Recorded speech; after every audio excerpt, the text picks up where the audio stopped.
Yo me acuerdo que estaba en tercer año de la Facultad de Psicología. Yo vivo en Argentina, en Córdoba, estaba estudiando psicología, estaba en tercer año y tenía una especie como de miedo a no conseguir trabajo una vez que me recibiera. Era un pánico que tenía, era una idea que me perseguía mucho. Entonces, recuerdo, estaba casi en la mitad de la carrera, adelantándome un poco a los acontecimientos, empiezo a proponerme el desafío de encontrar algún voluntariado, porque yo veía que cuando terminara mi carrera de grado iba a tener mucha inexperiencia y si podía ir adelantándome de alguna manera, lo iba a capitalizar y es así que decido presentarme a una institución que se dedicaba a la rehabilitación de personas con problemas de drogas como voluntario, como estudiante avanzado de psicología, como voluntario, que al principio empecé haciendo actividades de secretariado, pero con el transcurrir de los meses y de mi capacidad, de inquietud y de la buena disposición de esa institución, empiezo a participar como un ayudante de terapeuta, como un ayudante de el trabajador social, a tener una aproximación de, como observador no participante en reuniones de padres, en terapias grupales con residentes. Y en ese trabajo con las personas con problemas de adicciones, bueno, estuve hasta que terminé mi carrera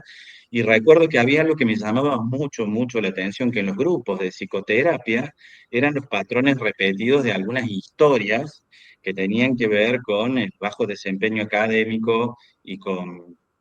problemas muy típicos que yo recuerdo como estudiante preguntarle a los psicólogos y a los psiquiatras que estaban en ese momento de qué se trataba eso que uno estaba viendo y las explicaciones no venían no me resultaban muy convincentes y tendían a muchos a plantearme que eran consecuencias del uso de sustancias. Pero la cuestión es que yo en este grupo veía la inquietud motora, un patrón que yo decía, ¿cómo puede ser que acá hay 30 personas en este grupo, todos con problemas de sustancias, y hay 10 o 12 que no pueden dejar los pies quietos?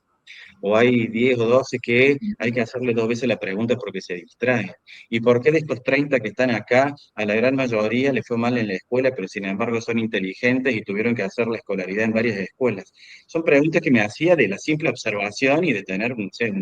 una capacidad de entender sistemas, por decirlo de alguna manera.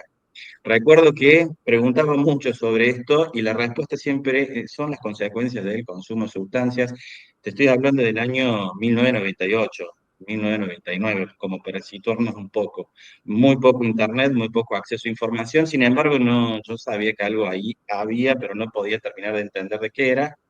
Me recibo en el año 2000, termino mi carrera en el año 2000 y cae a mis manos un paper sobre TDAH y ese es mi primer contacto con esta realidad. Automáticamente empiezo como autodidacta porque no había en esa época y actualmente no hay una formación especializada en estos temas. Así que con el Internet en sus inicios, con muy poquita bibliografía física, eh, empiezo a entender de qué se trata este tema y a autocapacitarme y a vincularme con algunas personas que ya estaban trabajando, que no eran de acá de Argentina. Y recuerdo que empiezo a hacer un trabajo en este centro en particular que tenía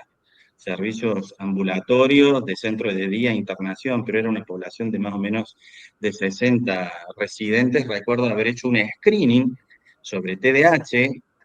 me lo permitieron hacer después de luchar mucho, incluso dentro de esta institución, que te vuelvo a decir que tenía muy buena predisposición, pero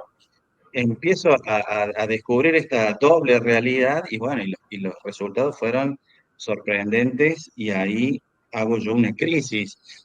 profesional y digo, bueno, si el TDAH tiene altísima implicancia en estos procesos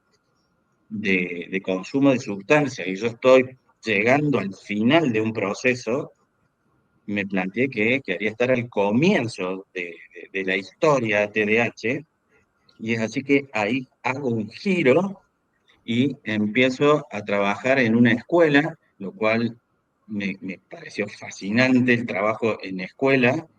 y de la mano del TDAH termino con los años, porque no fue un proceso rápido, con los años termino trabajando después en 4 escuelas en simultáneo